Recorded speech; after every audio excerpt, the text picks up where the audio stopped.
fans, and welcome back to another edition of Stare Down MMA TV.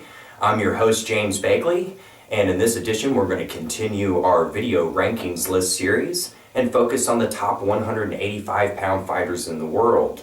Of course, we're all eagerly anticipating the upcoming rematch between Anderson Silva and Chael Sonnen, which is supposedly set to take place in June and hopefully in Brazil.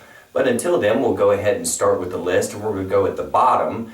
And number 10 is going to be Stann, who places himself on our list for the first time due to his wonderful KO performance of Alessio Jacare at last weekend's UFC on Fuel 2 event.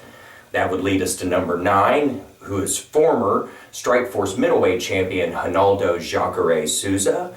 And he's also coming off a win and trying to line himself up for a possible rematch against the number 8 occupant on our list, and that's current Strikeforce Middleweight champion Luke Rockhold. His next opponent hasn't been slated as of yet, but rumor has it that he could be possibly facing Tim Kennedy.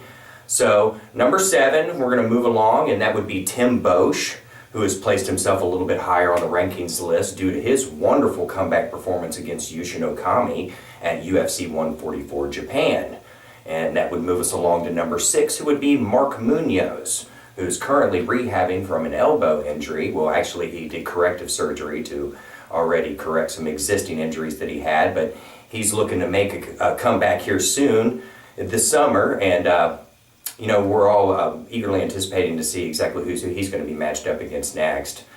Number 5 on our list is Bellator middleweight champion Hector Lombard, who is in current contract renegotiations with the organization and is rumored to possibly be heading to the UFC. Moving along to number 4 would be Vitor Belfort, who's currently serving as coach on the Ultimate Fighter Brazil and is lining himself up for a face-off against the other coach on the season, which is Silva. Which brings us to number 3 on our list, and definitely the biggest mover, and that's Michael the Count Bisping. Back at the UFC on Fox 2 event, when he took on number 2 on our list, Chael Sonnen, there were many MMA fans that actually thought that Bisping won that fight. Which would bring us to number 1, and not a surprise to anyone, Anderson the Spider Silva. And with the rematch with Sonnen looming on the horizon, MMA fans can't see this fight soon enough. Well, until next time, this is James Bagley signing off, and you guys enjoy the fights.